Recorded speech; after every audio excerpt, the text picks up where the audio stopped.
This is a kind of uncharted territory a little bit. You just played 6 games. You had a couple months off, and now they're right back. The bodies of these guys, the health of these guys. I mean, is this something that I talked with the women's soccer coach a little bit too, just about like monitoring something that you guys have never really had to monitor before. What have you seen in camp so far? There's a couple of things that we tried to do, Paul. Number one, when we got into our summer lifting routine, we gave them a month off. So after the season, to the beginning of June, so they had really had the whole month of May off. Now we asked them to do some things on their own, but it did give us an opportunity to get away and recharge the battery a little bit. I would say this though, the one thing that has helped us is the rule in terms of the super seniors or the fifth year seniors not counting towards your roster numbers. So we came into camp with a larger roster, and so over 120 guys. And so that those numbers allow you to limit reps to a certain degree. Now, the way that we structure things, we're going to make sure that guys are getting reps and getting an opportunity to put themselves in position to play.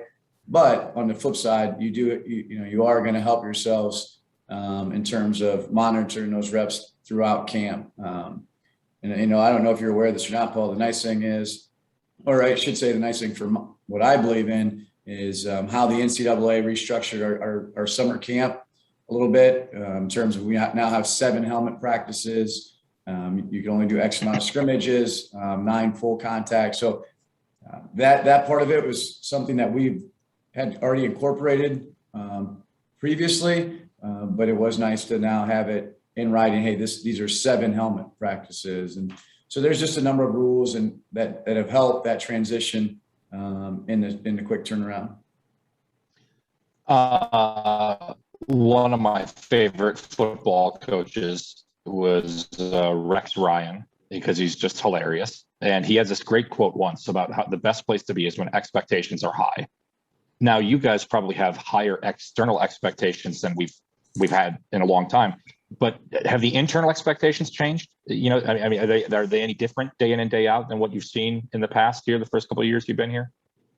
Yeah, I would say so. I think that we always want to elevate our program, that we could be at the top of the league. And so that's what we're shooting for. And so the one thing that we talk to our guys about is like, hey, they can't hit a moving target. And so that thing we want to continue to improve our program in all areas. I mean, it could be within fundamentals and techniques, schematics, leadership, whatever it may be, but we want to continue to elevate our program.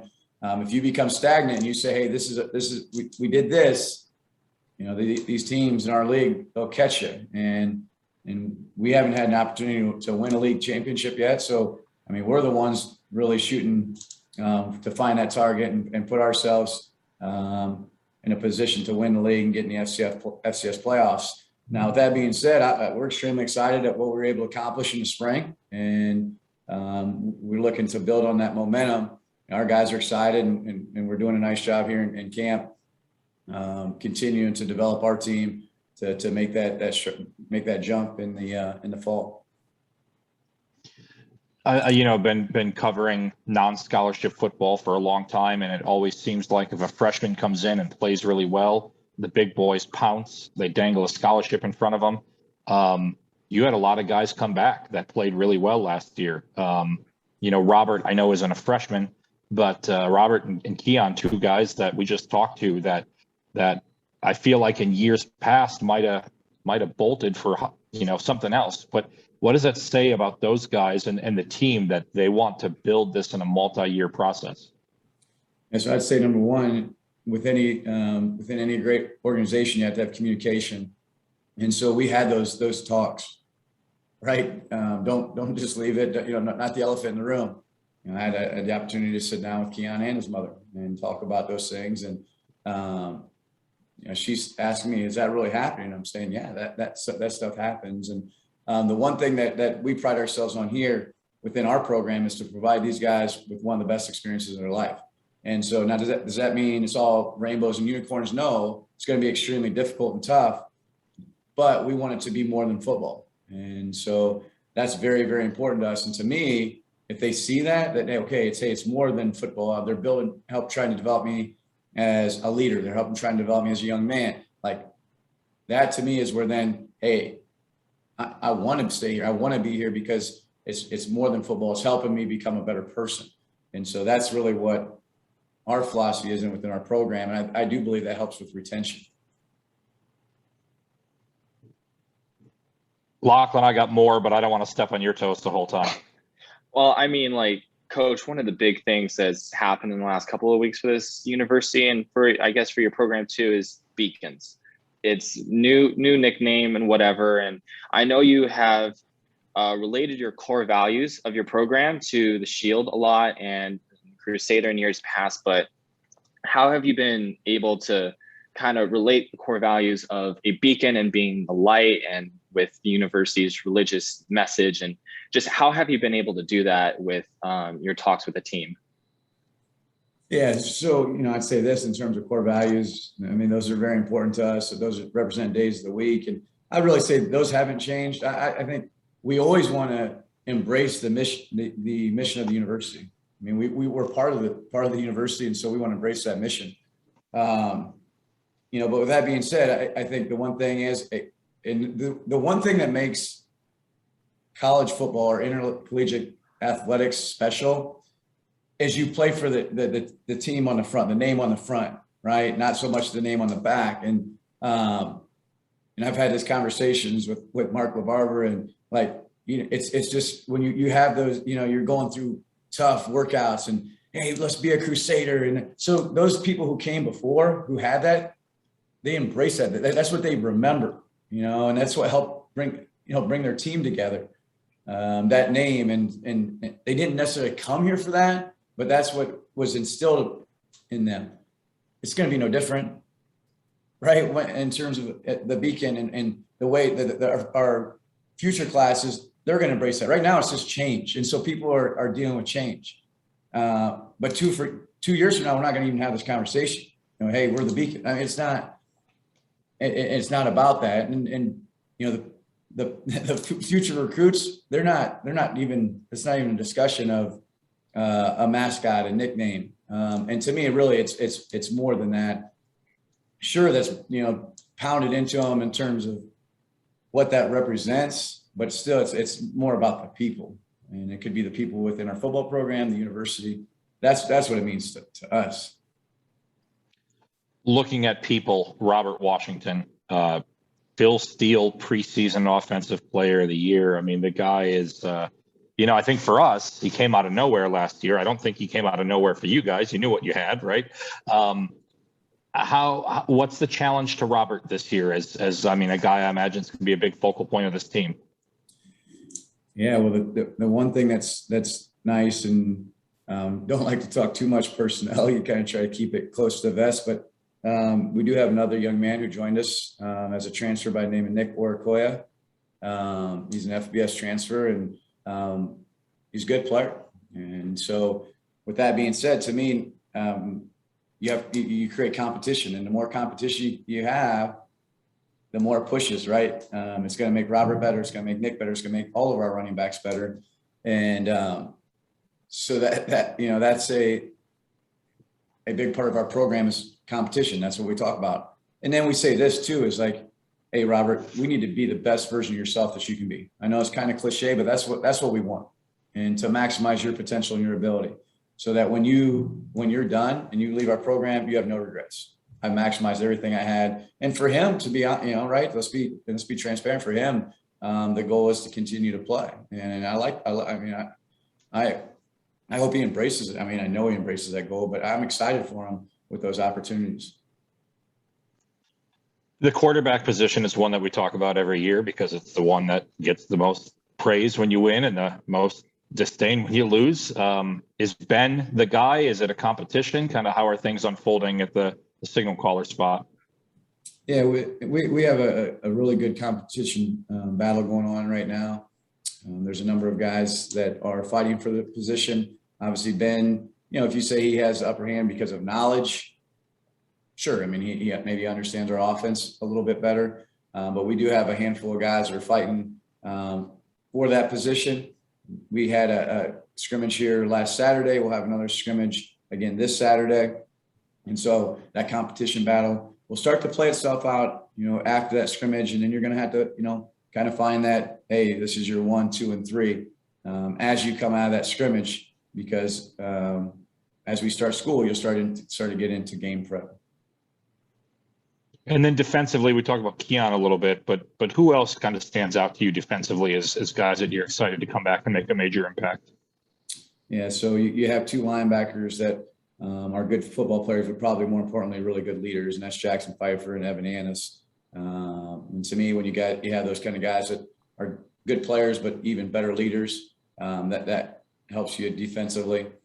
Trey Purdy and Austin Martin's on the end. Those guys that have played a lot of football, and so we'll expect those guys to make plays up front. And there's a number of guys that we're counting on. And to me, as you talk really about defense, you have 11 guys functioning out there as one, and so there's no one that's more important than the other, especially when you talk about defense, because it's all 11 guys got to do their job. And I tell this to the players all the time. It's funny because I don't know if they really understand it, but I say, hey, the play doesn't care who makes it. You just have to be in the right spot when it happens. And been coaching defensive football now for 20 years, and still amazes me. If you see a guy miss a gap or not, that ball finds it. It's great. It's like water. It'll find that leak. And if you have issues, you got to be in the right spot. Very good. And I guess I'll ask about the offensive line too, because that's a group that gets overlooked a lot. You don't have the strong running game that you had without a great offensive line. I don't even know how many returners you have coming back from the O-line, but can that be a strength of your team? It needs to be. I just talked to our team this morning about that. It always starts up front. So if we're going to have success this season, we need to be really good on the offensive line and the defensive line. Everything starts up front. We do have all 5 guys back on the offensive line, yep. But we have to continue to show improvement. Obviously with Robert, our run game was strong, and we've created some holes for him and some opportunities, but we have to be better in our pass protection. And so there's room for improvement, even though we do have everybody back, but it was still a young team, young group. It was 3 redshirt freshmen, a freshman, and a junior. And so there's a lot of room for growth there. Yeah. Lachlan, I'm good. I guess my final question is, you guys are jumping from 6 games now to 11. And what last season you didn't get the chance to do was play non-conference games, and you've got 3 of them slated. So how excited are you for getting your players to get to face non-PFL opposition? Yeah, I would say excited, but at the same time, Lachlan, I'd say that's probably my biggest challenge to our team is we have 11 games now. And so as you get through the season, you're going to see, it's a grind. And so you have to be very mentally and physically tough to be able to play 11 games. And then the one thing that we're going to do is last year we grinded it out, right? And we were able to win close games, and we're going to continue to have those close games. And so you have to be mentally prepared and physically prepared to play for 4 quarters. And then as you get your non-conference slate, to me, I get excited about that because it's an opportunity for you to improve game to game to game. And we have a tough non-conference, but it's exciting too in terms of name recognition. You have a local school here with Indiana Wesleyan, game 1. So to me, that's fun. And kind of a little rivalry in terms of how close you are. To game number 2, you're playing one of the best teams, if not the best team in FCS football in North Dakota State. And then game 3 in the non-conference, you're playing Dartmouth. Great name recognition here at home. Try to do everything we can to promote that game and just have a big crowd for that first home opener, which would be really exciting. I know we're excited as a football team. I feel that within, especially our alumni base, and hopefully we get really good community support as well. I actually have one final question because it gets overlooked.